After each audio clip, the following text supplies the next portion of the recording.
En las sombras de una de las civilizaciones más poderosas de la antigüedad, mientras las pirámides se alzaban como dedos de piedra apuntando al cielo, una mujer desconocida caminaba por los pasillos dorados del imperio más temido de su tiempo.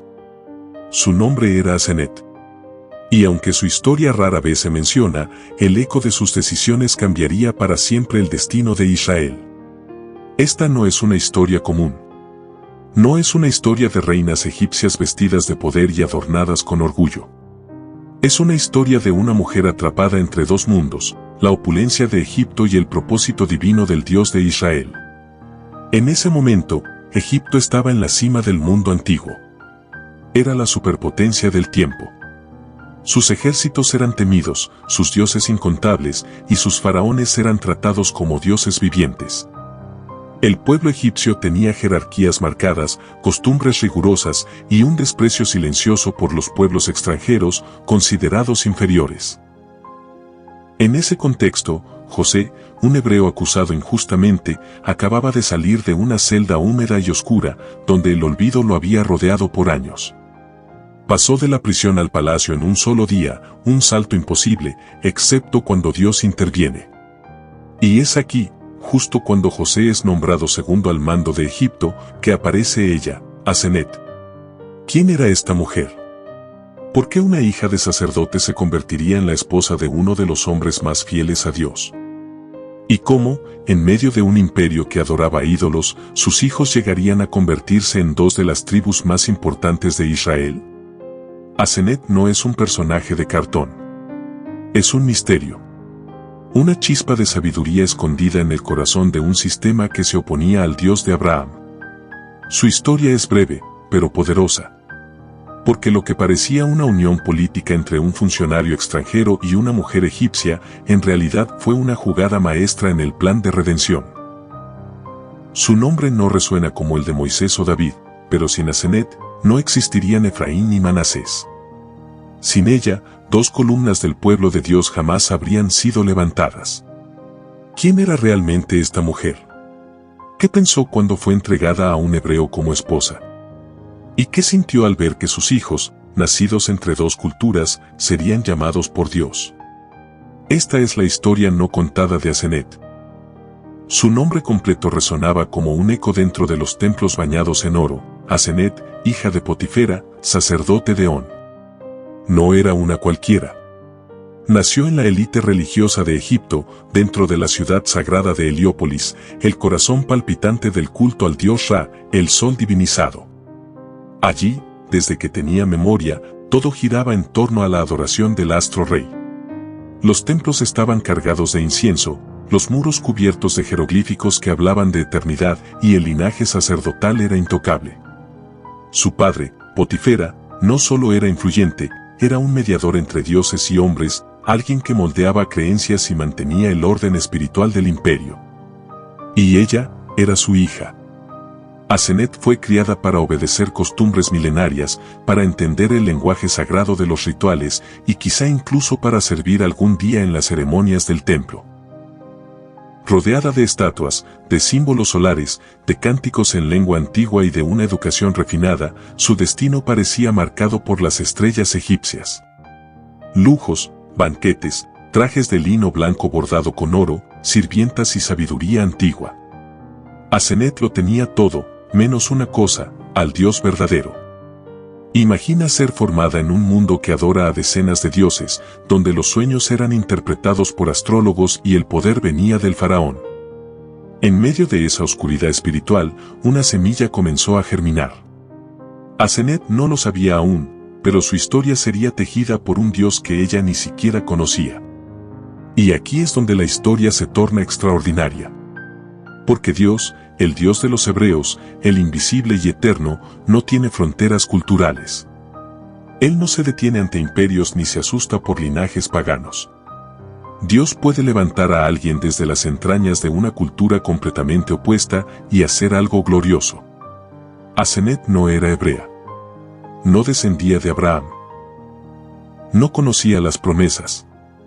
Pero fue elegida. No por su linaje, sino por propósito.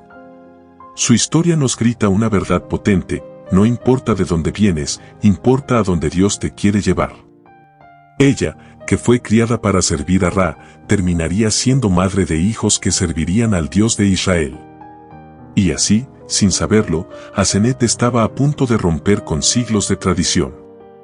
Estaba a punto de cruzar un umbral invisible y dejarlo todo atrás. Porque el destino que Dios tenía para ella no se encontraba bajo el sol egipcio. Desde niña, Asenet respiraba religión. No como un acto opcional, sino como el tejido invisible que lo envolvía todo: el arte, la ciencia, la política y hasta el lenguaje. En Egipto, no se vivía con religión, se vivía dentro de ella. Las deidades estaban presentes en cada esfera de la vida. El sol nacía porque Ra lo guiaba en su barca celestial. El río Nilo crecía porque Api, dios del agua, lo permitía. Cada amanecer, cada enfermedad, cada sueño, tenía un significado sagrado. Y Asenet, como hija de un sacerdote, no era una espectadora pasiva. Recibió educación en los misterios antiguos. Aprendió a leer jeroglíficos, a interpretar los ciclos del cielo, a entender los rituales del templo. Dominaba la filosofía egipcia que decía que el equilibrio del mundo, el Ma'at, dependía de la obediencia a los dioses. Estudió danza, música ceremonial, geometría sagrada y mitología. Desde su niñez, fue entrenada para moverse con gracia, hablar con sabiduría y pensar según los cánones del sistema religioso más sofisticado del mundo antiguo. Asenet vivía en una jaula de oro. Un palacio con columnas sagradas, pero con ventanas cerradas a otras verdades. Y aún así, en medio de una cultura que moldeaba a sus hijas como piezas perfectas de un sistema religioso, ella sería el eslabón que rompería la cadena. No porque fuera rebelde, sino porque sería llamada.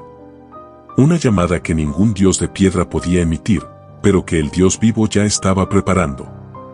Y mientras Egipto dormía confiado en sus costumbres milenarias, el corazón de una joven mujer comenzaba a inclinarse, sin saberlo, hacia el Dios de lo imposible. A veces, las decisiones más trascendentales en la vida de una persona no llegan por elección, sino por decreto. En las alturas del trono egipcio, cuando José fue nombrado gobernador de todo el país, segundo solo después del faraón, también se le otorgó un símbolo de integración total al imperio, una esposa egipcia, hija del sacerdote de On. Asenet. Fue una jugada política tan audaz como simbólica. Un ex-esclavo hebreo, ahora parte de la élite gobernante, debía tener un vínculo visible con la religión y la nobleza local. Y no había mejor opción que ella, Asenet, criada en los templos del dios Ra, educada en la filosofía sagrada, con linaje respetado y rostro de estatuas vivas. La entrega de su mano no fue un acto de amor, fue una orden real. Así funcionaban los matrimonios en la nobleza egipcia: pactos, alianzas, piezas de ajedrez. De pronto, la vida de Asenet dio un giro que ni ella ni nadie vio venir. El faraón la dio en matrimonio a un hombre que no solo era extranjero, sino que representaba todo lo que su mundo despreciaba: un hebreo, sin ídolos, sin templos, sin nobleza. Un hombre que había sido esclavo. El choque fue brutal. Dos mundos opuestos bajo un mismo techo. Asenet, educada para venerar múltiples dioses, con un hombre que hablaba de uno solo, invisible, pero vivo.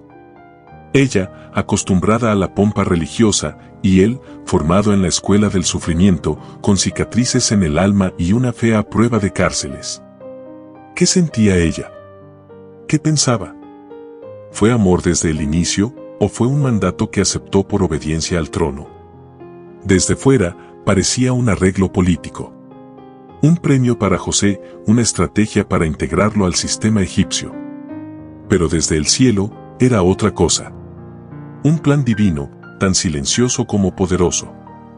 Porque Dios no solo quería salvar a Egipto del hambre, también estaba escribiendo una historia más grande, una que pasaba por el corazón de Asenet. A veces, los giros más duros de la vida no vienen por decisión propia. Y es ahí donde surge la pregunta: ¿esto es azar o propósito? ¿Una obligación impuesta o una puerta que solo Dios podía abrir? Ella no lo sabía todavía, pero su unión con José marcaría generaciones. De su vientre nacerían dos tribus de Israel. Su sangre egipcia se mezclaría con la promesa de Dios. Y en el cruce entre deber y destino, estaba comenzando a florecer algo que ni el faraón, ni los sacerdotes, ni el mundo entero podían controlar, el cumplimiento de un plan eterno. Porque cuando Dios mueve las piezas, hasta los imperios obedecen. La noticia se esparció como fuego en papiro seco. La hija del sacerdote de On, la educada, la refinada, la consagrada al dios Ra, se casaría con un hebreo. Asenet no caminó hacia José por amor, caminó porque la historia la empujó.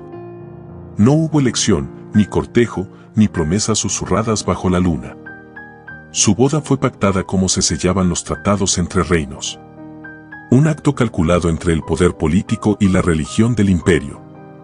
Él, un extranjero hebreo que había ascendido al trono del poder egipcio por su sabiduría. Ella, símbolo del linaje sagrado, un puente entre los dioses de Egipto y el nuevo orden establecido por el faraón. Dos mundos que se tocaron sin haberlo pedido. Las ceremonias nupciales egipcias eran solemnes, llenas de símbolos, perfumes, música ritual. Asenet vestía telas de lino blanco, oro delicado, con los ojos delineados como los de una diosa. José, aún adaptándose al protocolo real, mantenía su esencia hebrea bajo la vestimenta egipcia. Desde fuera, la unión parecía perfecta. Pero por dentro, no era más que incertidumbre. Ella era hija del sol, el hijo de un dios invisible. Ella hablaba con las estrellas, él con los sueños. ¿Qué podían tener en común? El corazón de Asenet, probablemente entrenado para no rebelarse, habría latido con una mezcla de resignación y desconcierto. Se unía a un hombre del que poco sabía, con un pasado manchado de esclavitud y abandono. ¿Era esto su destino? ¿Convertirse en la esposa de alguien que ni siquiera veneraba al dios Ra? Pero el propósito de Dios no siempre entra por la puerta del entendimiento. A veces se cuela por la rendija del deber, del silencio, de lo impuesto. Lo que Asenet no sabía en ese instante es que, detrás de la frialdad de esa boda política, se tejía un plan divino que superaba sus dudas, su fe heredada y sus miedos. Estaba siendo colocada, sin saberlo, justo en el epicentro de una historia que cambiaría el destino de naciones. No todos los comienzos son cálidos. Algunos empiezan como una tormenta quieta, sin truenos, pero con una presión en el aire que anuncia algo enorme. Así comenzó su vida con José. Sin pasión, tal vez. Sin amor romántico, quizás. Pero con un propósito que pronto despertaría. Porque incluso en lo que no elegimos, Dios puede sembrar una promesa que florece cuando menos lo esperamos. El palacio podía estar lleno de ídolos, pero había algo en José que no encajaba con esa multitud de estatuas. Su vida era distinta. No solo era sabio, no solo era justo, era profundo. Había una luz en el que no venía del sol de Egipto ni del oro que lo rodeaba. Una calma que no dependía del incienso ni de las plegarias en templos de piedra. Asenet, acostumbrada a un mundo donde los dioses eran figuras visibles, esculturas grandiosas y rituales detallados, comenzó a notar que su esposo hablaba de un Dios que no se veía, pero se sentía. Uno que no necesitaba templos, pero que habitaba en el alma. Al principio, debió haber sido desconcertante. José no hacía sacrificios a Ra, ni consultaba los augurios del Nilo. Pero cada decisión suya parecía estar guiada por una brújula invisible. Y no fallaba. No era suerte. No era azar. Era propósito. Asenet, criada en una cultura donde el destino se tejía según la voluntad de muchos dioses caprichosos, empezó a preguntarse si acaso José caminaba bajo un solo Dios, uno real, uno vivo. Con el tiempo, la curiosidad se volvió asombro. Tal vez sin darse cuenta, empezó a observar más que a cuestionar.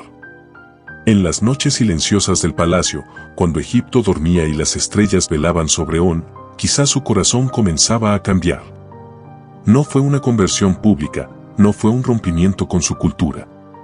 Fue un proceso interno, invisible, como las raíces que se extienden bajo tierra antes de que brote la flor. Y así, la mujer criada entre ídolos comenzó a mirar hacia el cielo de otra manera.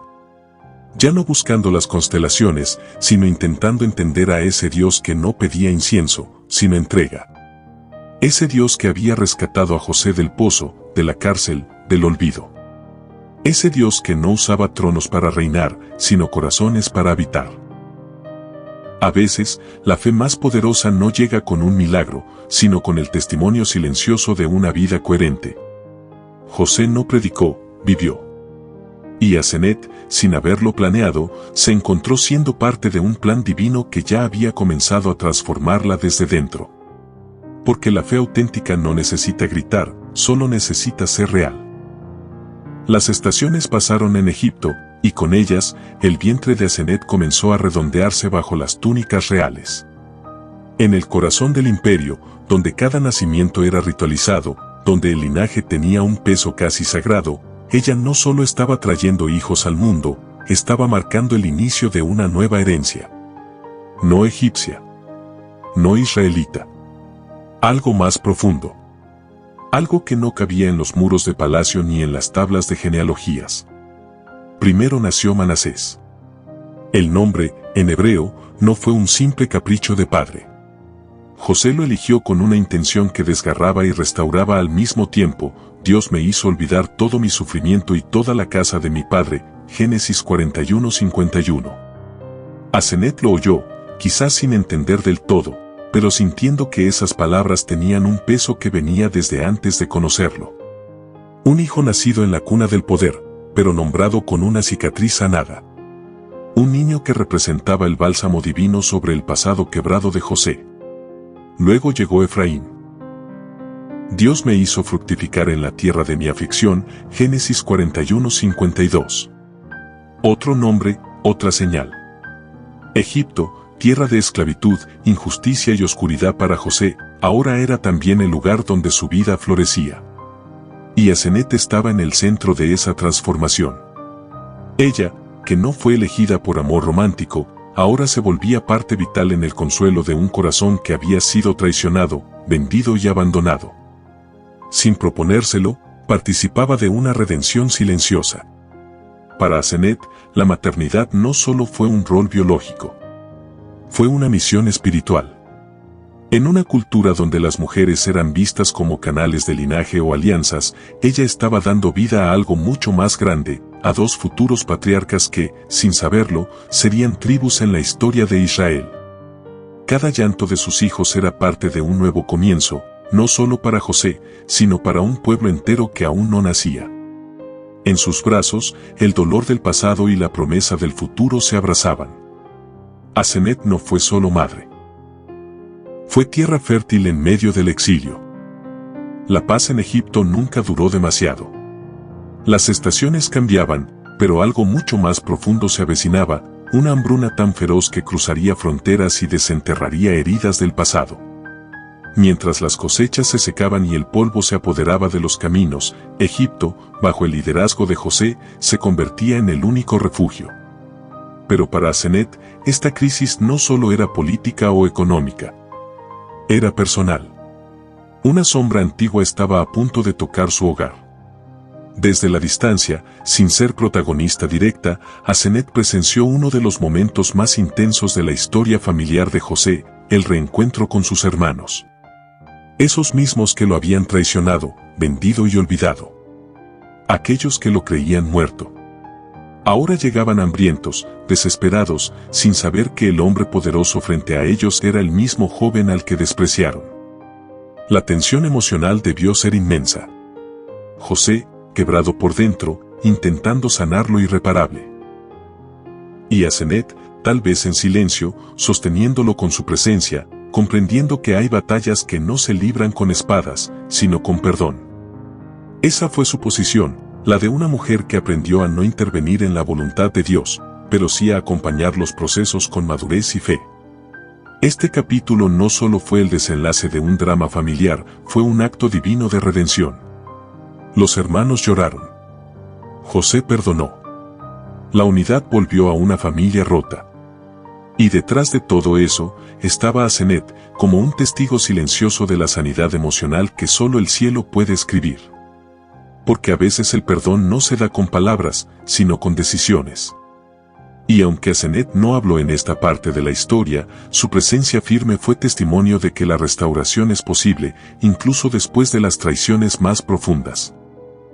La historia de Asenet dio un giro inesperado el día en que un anciano, desgastado por los años y marcado por una vida de pérdidas y promesas, extendió sus manos temblorosas sobre los hijos de ella. Manasés y Efraín, nacidos en palacio egipcio, educados entre columnas de piedra y rituales solares, fueron llamados a un linaje que no era suyo, y sin embargo, lo sería para siempre. Jacob, el patriarca de Israel, había descendido a Egipto no solo para reencontrarse con su hijo José, sino también para asegurarse de que la promesa que Dios le había hecho no se extinguiera entre pirámides ni lenguas extranjeras. Y en ese encuentro final, lleno de emoción contenida, Jacob hizo algo radical: adoptó a los hijos de José como suyos. No como nietos. No como un simple gesto simbólico. Los proclamó herederos. Tribus. Parte esencial del pueblo escogido. Para Asenet, fue una escena tan desconcertante como milagrosa. Ella, hija del sacerdote de On, criada entre las sombras de Ra y las filosofías egipcias, estaba viendo a sus hijos ser tomados por un anciano hebreo que hablaba de un Dios invisible, de patriarcas, de tierras prometidas y de un pacto que había comenzado mucho antes de que ella naciera. En silencio, probablemente se preguntó: ¿cómo es que mis hijos, frutos de mi vientre y sangre egipcia, ahora llevan el destino de un pueblo que no es el mío? Pero allí estaba la clave. Porque la maternidad verdadera no se define solo por la sangre ni por la cultura en la que uno nace. Asenet había criado a sus hijos al lado de un hombre que vivía con fidelidad a un Dios distinto, y aunque el texto bíblico no detalla su conversión, su historia revela una aceptación tácita, profunda, casi profética. En ella se cumplía una verdad poderosa: cuando el propósito de Dios toca tu vida, no hay pasado que lo limite, ni origen que lo frene. Ese día, al ver a Jacob bendecir a Efraín y a Manasés, Asenet fue testigo de algo más grande que la política, la religión o la tradición. Fue testigo de la inclusión divina. Su legado, nacido en el corazón de Egipto, ahora fluía en la línea de Israel. Desde los imponentes templos de On hasta los silenciosos campamentos hebreos en Gosén, Asenet caminó sobre una línea invisible entre dos mundos. Por fuera, seguía siendo egipcia, hija de un sacerdote, criada entre símbolos sagrados y fórmulas religiosas que sus antepasados habían repetido por generaciones. Pero por dentro, algo había cambiado. La mujer que una vez representó la grandeza y el linaje de Egipto ahora era madre de dos tribus de Israel, esposa del hombre que había salvado naciones y, sin saberlo, matriarca de un pueblo que no era el suyo, pero que terminaría siendo parte de su legado eterno. Asenet no aparece en la Biblia como una figura decorativa ni como una extranjera renuente a lo que Dios estaba haciendo. No hay registros de que se opusiera al Dios de su esposo, ni que intentara frenar el destino que se abría frente a su familia. Tampoco se menciona que buscara imponer su cultura sobre la fe que José practicaba con tanta convicción. Eso es lo que hace su figura tan enigmática y poderosa. Porque, sin levantar la voz, sin liderar desde un trono, Asenet se convirtió en una pieza clave del plan de Dios. No por protagonismo, sino por presencia. No todas las historias terminan con un cierre claro. Algunas vidas simplemente se desvanecen en el relato bíblico sin despedidas, sin epitafios, sin lágrimas escritas. Asenet es una de ellas. Su muerte no se menciona, no hay detalles sobre sus últimos días, ni una palabra que hable de su partida. Pero, irónicamente, su legado nunca dejó de hablar. Los hijos que trajo al mundo, Manasés y Efraín, no solo crecieron sanos y fuertes. Se convirtieron en dos tribus fundamentales dentro del pueblo de Israel. Dos nombres que resonarían en generaciones cada vez que se hablaba de herencia, bendición o territorio. Cuando Jacob adoptó a sus nietos, los puso a la altura de sus propios hijos. Pero más allá de ese acto simbólico, lo que permaneció fue el fruto del carácter que Asenet ayudó a forjar. Porque no basta con nacer dentro de un linaje prometido, se necesita una raíz sólida, una formación íntima, una madre que sepa cuándo ceder y cuándo sostener. Tal vez Asenet nunca levantó una vara como Moisés, ni habló con Dios cara a cara como su esposo José, pero su huella está impresa en la historia que vino después. ¿Quién enseñó a Manasés a olvidar el dolor del pasado? ¿Quién acompañó a Efraín cuando Egipto dejó de ser su identidad y empezó a ser solo un escenario? En cada decisión silenciosa, en cada momento de crianza, en cada elección de fe en lo cotidiano, Asenet estaba dejando un legado que sobreviviría a faraones, desiertos y siglos de historia. Su historia no terminó con una frase épica, porque su vida no fue solo palabras. Fue siembra. Fue herencia. Fue un testimonio vivo de que no necesitas grandes actos para ser parte de un plan eterno. A veces, los personajes más silenciosos dejan los legados más ruidosos. Aquellos que no buscaron protagonismo, pero caminaron fielmente junto a quienes llevaban la visión. Y así, sin alardes ni monumentos, Asenet se convirtió en una madre de naciones. En una mujer que, aún sin buscarlo, quedó en la historia como símbolo de transformación, unidad y propósito. Porque cuando Dios escribe una historia, incluso las páginas que no se leen, siguen cambiando el mundo.